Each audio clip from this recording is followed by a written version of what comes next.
We're about a month in, and I think the things that are truly broken are pretty apparent now, so I'm going to go through a list of things that need to be fixed.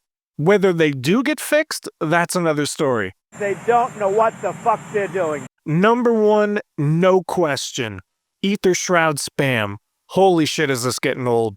Their tiny-ass nerf a few weeks back did nothing, and since more people are learning to exploit its utility, it gets spammed even harder after they nerfed it.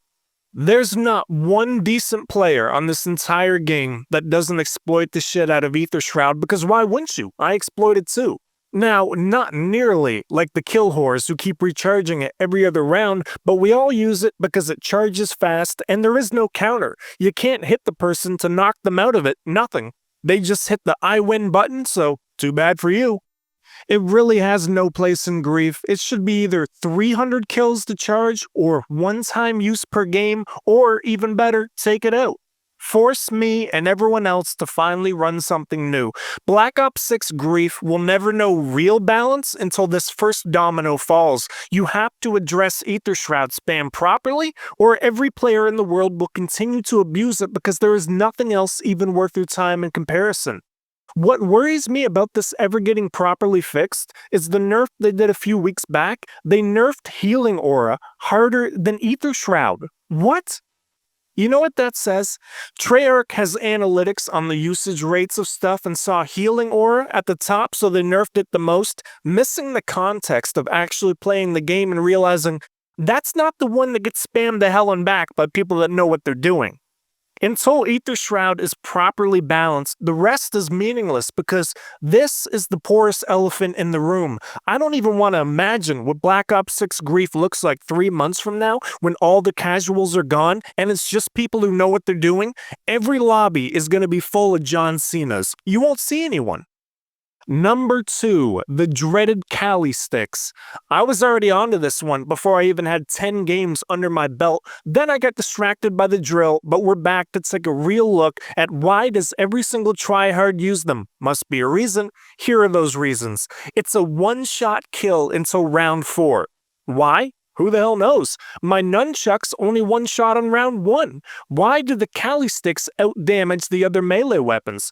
Similar to Aether Shroud, there's no reason to run anything else because they outclass everything else. They also have the fastest swing speed. You need melee macchiato to get the other melee weapons just to be on par with it. You know what that makes the Kali sticks? They're the World at War MP40 of Black Ops 6 Grief. And if you need a brief history lesson to know what that means, the MP40 in World at War was notorious because it did the same damage as the other SMGs with the stopping power perk. So you didn't need the perk to match the other gun's damage output, which means you could run the Jug perk instead and match their damage, plus take one more bullet before you die.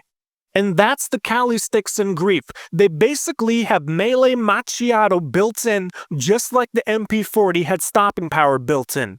Did I also mention the Kali sticks seem to have the best lunge of all the melee weapons as well? Because of course they do. Because for some reason, they need to be best in class in every single aspect without a single weakness. Great balance there. What the fuck even is this map? If the goal was to make the worst Grief map of all time, mission accomplished, but I don't think that was the goal. This map needs to be taken out of the rotation and replace it with the Jug area up top because that would make a decent Grief map. This map doesn't belong in Grief. It belongs in Tony Hawk Pro Skater because every player just rides the rails all game long. Are you in trouble? No big deal. Hop the rail into the water over and over until those dastardly griefers die from being bold enough to try griefing someone in the game of Grief. How dare they? We all want to play Crab Island, but we have to hesitate when we vote because the worst Grief map ever made shares that same vote. Spam, spam, spam. That should be the motto for this iteration of Grief. It's everything in the kitchen sink. This one is so easy to fix. Make Tribologist only kick in on every other slide. Done. It's over. Now you can go back to making new skins for the shop. You've solved this issue and it isn't even lunchtime yet. And number 5, purely to satiate your OCD of needing this to be a top 5 because those other 4 would be transformative. Private lobbies are a requirement. It's non-negotiable. You can't build a competitive scene if you can't pick your opponents. Imagine CDL tournaments where they're forced to use public matchmaking to try and get teams together. It would be idiotic, but that's all we have. We need the ability to turn off squad fill with a group of players so we can play how we want to play, with a comprehensive list of options we can toggle on or off, like gobblegums, field upgrades, crafting tables, capture zones, plus a map selection that goes all the way down to the maps within a map, and pick the starting round.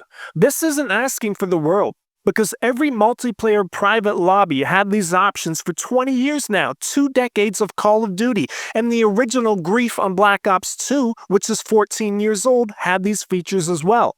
And beyond that, it can't be a Warzone thing where private lobbies only start if you have 6 or more players, because for longevity's sake, when the player count dwindles, you need to be able to run 1v1s and 2v2s, which are far more popular than 4v4s because it's hard to get that many people together. And we already talked about if the issue is they don't want dedicated servers being tied up all day, and I'm 90% sure that's the entire holdup, put a 30-minute time limit on private grief lobbies that cannot be paused or stopped. More than enough time with the fast pace of Black Ops 6 to play a full game and keep people from hogging a server all day long. Now, feel free to comment on any changes you would like to see. These are just 5 essentials that I think need to be done before the rest can even fall into place. And if they make all 5 of these changes, I will go into the store and buy all 4 Ninja Turtle skins. Pretty generous offer.